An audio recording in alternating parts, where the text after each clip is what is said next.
Okay.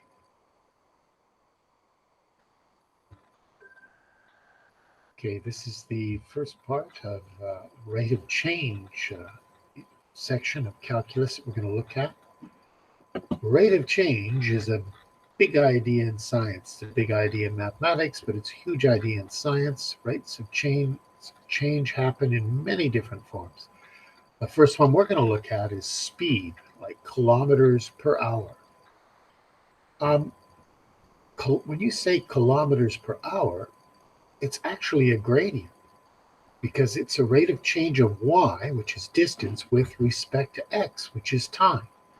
So we go the change in y over the change in x. We learned that was gradient, y2 minus y1 over x2 minus x1. And speed is just sort of an example of that gradient. Now, the first one that Mr. Autry shows us here is y equals 2x. This is a linear graph.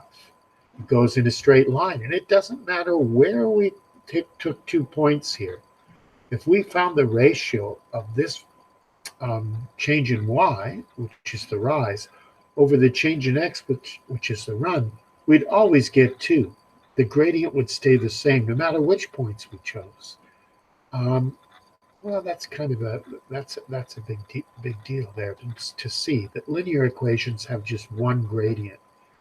But if you look at a function like y equals x squared, which is really a parabola, it's nonlinear. It's not in a straight line. And if you take the gradient between 2 points, it's going to keep changing all over the place. Let's see here. If we put in 2, 2 squared is 4. 2 and 4 is a point. 4 squared is 16. 4 and 16 is a point. Let's look at the change in y. 16 minus 4. The change in y is 12. 4 minus 2. The change in x is 2. Well, 12 over 2, that'd be a gradient of 6. But if you choose 2 different points, you'll get a completely different gradient. It's no longer constant. It's changing. Okay. Now, Mr. Autry wants us to take a look at another graph. And this graph is going to show us how Usain Bolt runs, the fastest man on earth, or at least he used to be. And anyways, let's take a look at this. We've got time down here on the x-axis. We've got 100 meters up here on the y-axis.